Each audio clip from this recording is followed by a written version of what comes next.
Good afternoon students. मैं नीता शर्मा आज आपको कक्षा छठी हिंदी द्वितीय यानी हिंदी सेकंड में पाठ 27 पत्र लेखन पढ़ा रही हूँ। राइटिंग सेक्शन में सबसे इम्पोर्टेंट चीज़ है पत्र लेखन यानी लेटर राइटिंग, कि हम पत्र किस तरीके से लिखते हैं। सबसे अहम बात यह है कि हम आजकल तो पत्र लिखना ही भूल गए हैं, तो हमें पत्र लिखने के लिए सर्वप्रथम उसके परफॉर्मे को यानी उसके प्रारूप को समझना अति आवश्यक है। तो पत्र लेखन की आवश्यकता सबसे पहले तो ये देखना है कि पत्र लेखन की आवश्यकता क्यों होती है।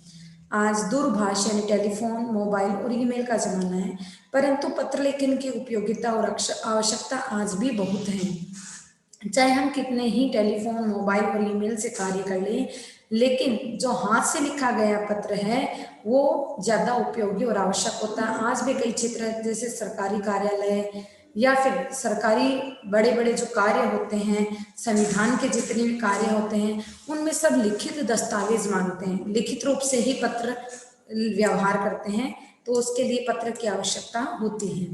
पत्र लिखकर हम अपने प्रियजनों तक अपनी भावनाएं भी पहुंचा सकते हैं। पत्र द्वारा ही हम नौकरी के लिए, किसी काम के लिए, किसी शिकायत या सुधार के लिए किसी से निवेदन भी कर सकते हैं। साधारण रूप से हम पत्रों को निम्नलिखित दो प्रकारों में बांट सकते हैं। साधारण रूप से हम पत्र को किन दो प्रकारों में बांट सकते हैं? औपचारिक और अनौपचारिक, यानी ऑफिशियल और अनऑफिशियल। औपचारिक पत्र होते हैं ऑफिशियल होते हैं, अनौपचारिक यानी अनऑफिशियल। अब आप ये देखो, सबसे पहले तो हमें ये देखना है कि औपचारिक पत्र में किस तरीके के पत्र आते हैं। अब औपचारिक पत्र में हम कार्यालय से संबंधित पत्र आते हैं, या फिर स्कूल में जैसे प्रधानाचार्य, प्रधानाध्यापक उनको पत्र लिखते हैं, वो वाले पत्र आते हैं। किसी बस के संचालक या किसी व्यवस्थापक, प्रबंधक, नगर निगम, बिजली के कार्यालय होते हैं, उनमें जितने भी पत्र लिखते हैं वो पत्र क्या कहलाएंगे? आपके औपचारिक पत्र। इसके अलावा शिकायत के पत्र, किसी को शिकायत करते हैं किसी चीज की, कार्यालय के अधिकारी को, तो वो भी शिकायती पत्र भी किस में आएंगे? अपने औपचारिक पत्र में। इसके बाद में देखें अनौपचारिक पत्र में कौन कौन से पत्र आते हैं। अपने माता पिता, सगे संबंधी, बहन भाइयों को लिखे जाने वाले पत्र। इसके अलावा किसी को बधाई दे रहे हैं तो वो बधाई पत्र। किसी को कोई इनविटेशन दे रहे हैं या निमंत्रण पत्र जिसको बोलते हैं, निमंत्रण दे रहे हैं तो वो निमंत्रण पत्र। ये सारे किस में आएंगे? अपने अनौपचारिक पत्रों में। सबसे इंपॉर्टेंट चीज क्या होती है? औपचारिक पत्रों में हमें सब्जेक्ट लिखना होता है यानी विषय लिखना होता है, अनौपचारिक पत्रों में हमें विषय नहीं लिखना होता है। तो सबसे पहले देखिए औपचारिक पत्रों में लिखने की विधि क्या होती है। सेवा में, फिर मान लो अपने स्कूल के आप प्रधानाचार्य को लिख रहे हो, प्रधानाचार्य महोदय, विभाग का नाम यानी किस स्कूल में है, लियाल पब्लिक स्कूल, शहर का नाम बीकानेर। तो इस तरीके से आपको साइड में लिखना है। फिर देखिए आगे क्या लिखोगे आप।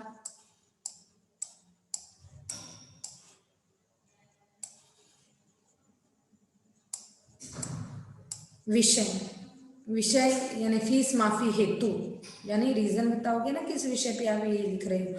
फीस माफी हेतु संबोधन में महोदया, महोदय अगर आदमी होगा तो महोदय, अगर स्त्री होगी यानी प्रधानाचार्य होगी तो महोदया।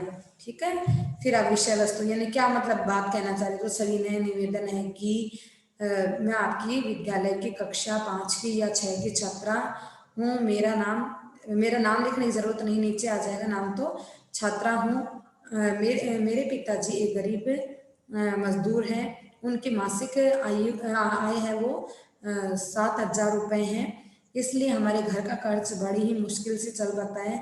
मेरी माँ सिलाई का कार्य करती है, मेरी पढ़ने में अत्यंत रुचि है, इसलिए मैं आपसे निवेदन करती हूँ कि मेरी फीस माफ कर दीजिए ताकि मैं आगे पढ़ाई जारी कर सकूं या आगे अपनी पढ़ाई को बिना किसी कठिनाई के जारी रख सकूं।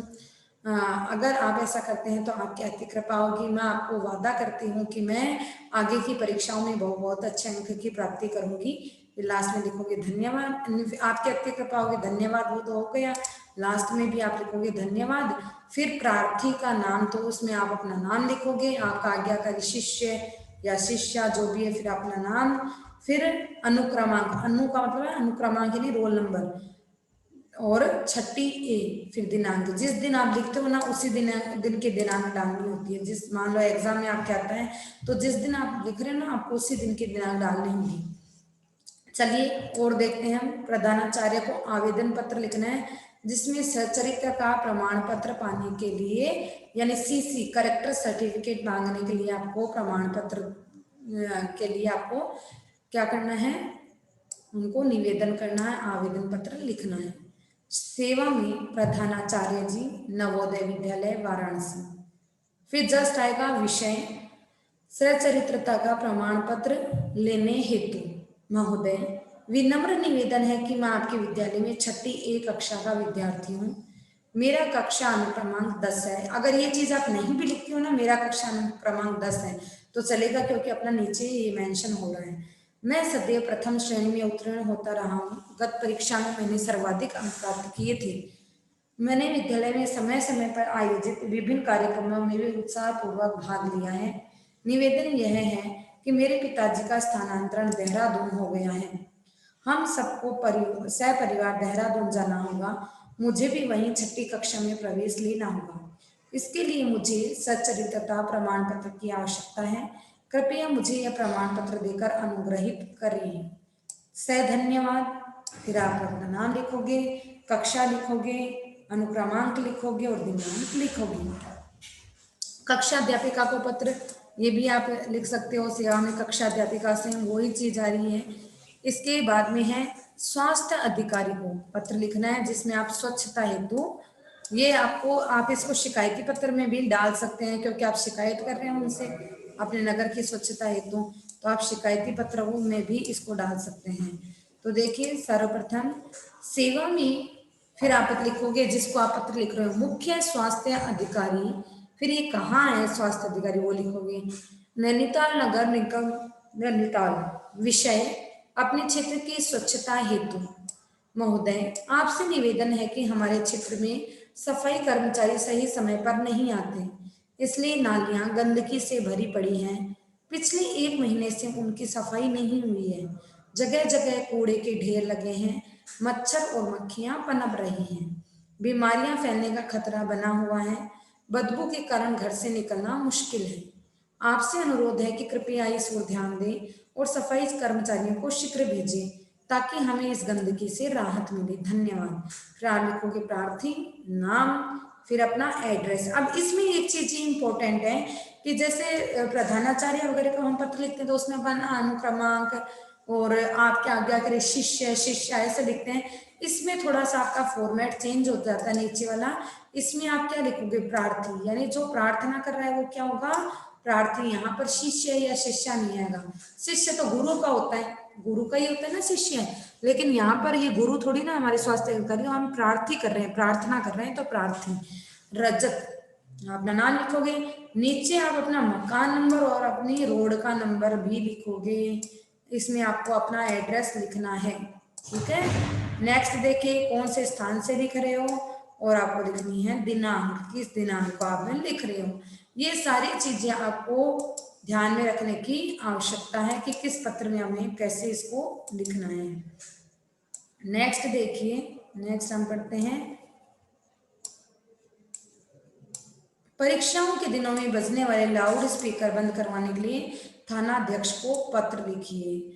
तो इसमें भी देखिए सेवा में थानाध्यक्ष महोदय, चांदनी चौक दिल्ली। विषय लाउड स्पीकरों को बंद करवाने के लिए महोदय हम आपका ध्यान जोर जोर से बजने वाले लाउड स्पीकरों की ओर खींचना चाहते हैं। ये स्पीकर परीक्षा के दिनों में हमारी तैयारी में बाधा डालते हैं। इनके कारण पढ़ना लिखना असंभव हो जाता है। कृपया परीक्षा के दिनों में इनका बजना बंद करवा दें। आशा है आप शीघ्र ही इस ओर ध्यान देंगे। हम आपके आभारी होंगे। धन्यवाद। प्रार्थी सभी छात्रगण। अब प्रार्थी में किसी एक का नाम लिखो, आप अपनी पूरी टोली का नाम लिख रहे हो तो सभी छात्रगण। फिर आप बताएंगे कि आप किस स्थान से पत्र लिख रहे हो, तो आ जाएगा चांदनी चौक क्षेत्र दिल्ली। फिर आप दिनांक जिस दिन के आप लिख रहे हो उसी दिन की आपको दिनांक डालनी होगी। नेक्स्ट अपन पढ़ते हैं अनौपचारिक पत्र।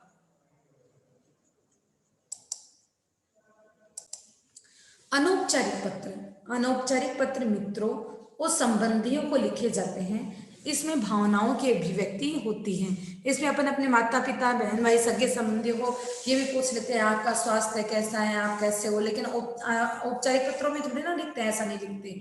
तो अनौपचारिक पत्रों में हम अपने मित्रों और संबंधियों को लिखते हैं। इनमें भावनाओं की अभिव्यक्ति होती है, हम अपनी भावनाओं को उनके सामने प्रस्तुत कर सकते हैं।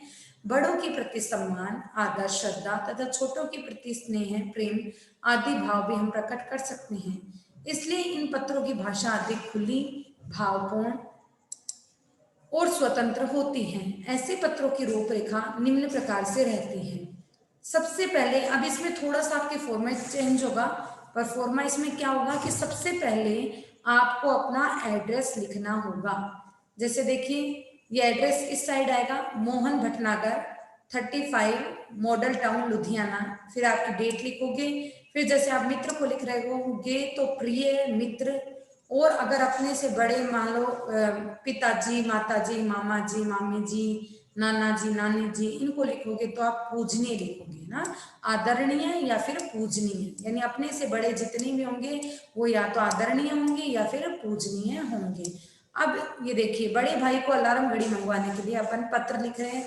तो सबसे पहले आप जहां से पत्र लिख रहे हैं उसका एड्रेस आपको लिखना होगा, योगेंद्र 25 प्रताप नगर जयपुर। फिर आप दिनांक लिखेंगे 17 अक्टूबर, ये जो 2021-20 जो भी है। आदरणीय भाई साहब, आदरणीय भाई साहब, सादर नमस्कार। नमस्कार किससे किया जाता है? देखो इसमें थोड़ा सा अपने को ये चीज यहाँ पर अलग से दे रखी है, क्योंकि नमस्कार हमेशा बराबरी वालों को किया जाता है और अपने से बड़ों को क्या किया जाता है? नमस्ते। अपने से बड़े वाले को नमस्ते और नमस्कार। लेकिन सादर नमस्कार, इसमें एक चीज ये अपने सामने प्रस्तुत कर दी है। देखिए, थोड़ा सा ध्यान देने की हमें आवश्यकता है बच्चों। ये देखिए, अगर हमें खाली नमस्कार देते तो ये चीज गलत हो जाती, क्योंकि नमस्कार बराबर वालों को किए हैं। यहाँ पर क्या लिखा है? सादर नमस्कार, यानी आदर के साथ नमस्कार। तो अपने से बड़ों के लिए सादर नमस्कार यूज होता है। ठीक है, कंफ्यूज मत होना। नेक्स्ट देखिए आप, नेक्स्ट अपने को क्या लिखा है? आशा है कि आप स्वस्थ एवं प्रसन्न होंगे। मैं भी छात्रावास में कुशल हूँ। मुझे रोज सुबह उठने में परेशानी हो रही है, इसके लिए मुझे अलार्म घड़ी की आवश्यकता है। कृपया करके मुझे एक घड़ी खरीद कर भिजवा दें। से सब कुशल मंगल हैं। आपकी बहुत याद आती है। माताजी और पिताजी को मेरी ओर से चरण स्पर्श। आपका प्रिय भाई योगेंद्र। तो इस तरीके से आपको पत्र लिखना होगा। नेक्स्ट और देख लेते हैं, अपने जन्मदिन के समारोह पर आमंत्रित करते हुए मित्र को पत्र लिखिए। अब ये पत्र कौन सा आमंत्रित कर रहे हैं, तो इस पत्र को क्या बोलेंगे? निमंत्रण पत्र, यानी इनविटेशन पत्र। तो इसमें भी ठीक वही चीज है कि सबसे पहले हम अपना एड्रेस लिखेंगे जहां से हम पत्र लिख रहे हैं। उसके ठीक बाद में अपन जिसको पत्र लिख रहे हैं उसके बारे में लिखेंगे। तो देखो, अपने से छोटे भाई बहन या अपने मित्र जनों को, अगर मित्र बराबर वाले जो मित्र होते हैं और अपने से छोटे, उनके लिए हमेशा प्रिय शब्द का यूज लेंगे हम। प्रिय मित्र, लक्ष्य स्नेह, स्नेह यानी प्यार। आशा करता हूं तुम सकुशल होंगे। मैं तुम्हें यह बताना चाहता हूं कि आगामी 11 दिसंबर को मेरे जन्मदिन के अवसर पर मेरे माता पिता ने एक छोटे से समारोह है या कार्यक्रम का आयोजन किया है। मैं चाहता हूं कि तुम इस अवसर पर अवश्य आओ। कार्यक्रम शाम को 5 बजे आरंभ होगा। पहले 15 मिनट संगीत और कीर्तन होगा। फिर हम सब नाचेंगे, गाएंगे और कई प्रकार के खेल खेलेंगे। फिर मैं केक काटूंगा। 8 बजे का समय रात्रि भोज का है। मैं आशा करता हूं कि तुम समय पर पहुंच जाओगे। अपने भाई को भी साथ अवश्य लाना, मैं तुम्हारा इंतजार करूंगा। फिर आप अपना नीचे नाम लिखोगे कि तुम्हारा मित्र सात्विक। इस तरीके से आप पत्र लेखन कीजिएगा। नेक्स्ट पत्र और देखते हैं। नेक्स्ट पत्र हमारे सामने क्या है? पिता द्वारा पुत्र को समय के सदुपयोग पर पत्र। अब यहाँ पर पिता पत्र लिख रहे हैं, तो देखिए, पिता हमेशा अपने पुत्र को प्रिय पुत्र, बहुत स्नेह है या बहुत बहुत प्यार, इस तरीके से लिखते हैं। पिता द्वारा पुत्र को समय के सदुपयोग पर पत्र। देखिए, प्रशांत, ये आपका मकान नंबर और एरिया नंबर दे रखा है वसंत कुंज, नोएडा, उत्तर प्रदेश। फिर आप बताओगे डेट, जिस डेट को आप दे रहे होते ना, पत्र लिख रहे होते हैं, उसी की आपको डेट लगानी होती है। फिर लिखोगे प्रिय प्रवेश। अब माता पिता के हमेशा बच्चे होते हैं वो प्रिय होते हैं, तो प्रिय लगाकर आप इनके लिखेंगे प्रिय प्रवेश, बहुत बहुत स्नेह। आगे आप लिखेंगे आशा है तुम स्वस्थ और प्रसन्न होंगी, मतलब बहुत बहुत स्नेह, बहुत बहुत प्यार। आशा है कि तुम स्वस्थ होंगे और प्रसन्न होंगे। पिछले शनिवार को ही तुम्हारा पत्र मिला था, यह जानकर बहुत प्रसन्नता हुई कि तुम्हारा मन छात्रावास में लग गया है। कल तुम्हारे छात्रावास अधीक्षक से बात हुई थी, पता चला कि तुम इधर उधर घूमने में बहुत रुचि लेते हो। बेटे, हमने तुम्हें छात्रावास में इस आशा और विश्वास के साथ भेजा है कि तुम खूब ध्यान से पढ़ोगी। जब से तुम्हारी माँ ने यह सुना है कि तुम ठीक से पढ़ाई न करके मित्रों के साथ घूमते रहते हो, तब से वह बहुत अधिक चिंतित रहने लगी है। तुम अपनी माँ को जानते हो, वह बहुत अधिक चिंता करती हैं। तुम पढ़ाई में मन लगाओ और माँ को पत्र लिखकर विश्वास दिलाओ कि तुम्हें पढ़ाई की पूरी चिंता है। तुम्हारा शुभचिंतक पिता प्रशांत। फिर आप शुभचिंतक यानी पिता का नाम लिख दोगे कि पिता का क्या नाम है, प्रशांत। अब देखिए पुत्र का पिता को उत्तर। अब अपन पिता है, उसको पुत्र क्या उत्तर दे रहा है, ऐसे भी एक पत्र आ सकता है। तो देखिए प्रवेश नवीन छात्रावास देहरादून 20 जुलाई, फिर दिनांक लगा देना। आदरणीय पिताजी, सादर चरण स्पर्श। मैं यहाँ प्रसन्न हूँ, आशा है वहां आप और माँ भी सकुशल होंगी। आपका पत्र कल ही मिला, पढ़कर हर्ष और ग्लानि दोनों ही हुई। हर्ष इसलिए कि मुझ सोए हुए को अपने समय रहते जगा दिया, और ग्लानि इसलिए हुई कि मेरी लापरवाही ने आपको इतना कष्ट दिया, यानी दुख भी हुआ और हर्ष यानी खुशी भी हुई। खुशी इस बात की हुई कि आपने मुझे समय रहते जगा दिया, मुझे अपनी गलती का एहसास दिला दिया, और दुख इस बात का हुआ कि मेरी लापरवाही से आपको इतना कष्ट झेलना पड़ा। मैं विश्वास दिलाता हूं कि अब आपको इस संबंध में कभी किसी प्रकार की शिकायत का अवसर नहीं मिलेगा। मैंने अपना दैनिक कार्यक्रम बना लिया है, मैं इसका बड़ी दृढ़ता से पालन करूंगा और एक एक क्षण का पूरा सदुपयोग करूंगा। माँ को मेरा प्रणाम और सलोनी को स्नेह। माँ यानी माँ, उसकी माँ, उसको प्रणाम कहना, मतलब मेरी तरफ से माता जी को प्रणाम कहना, और सलोनी यानी उसकी छोटी बहन, तो सलोनी को स्नेह है। आपका प्रिय पुत्र प्रवेश। तो इस तरीके से आपको लिखना होता है। तो ये पत्र लेखन हमारा यहीं पर खत्म होता है। धन्यवाद।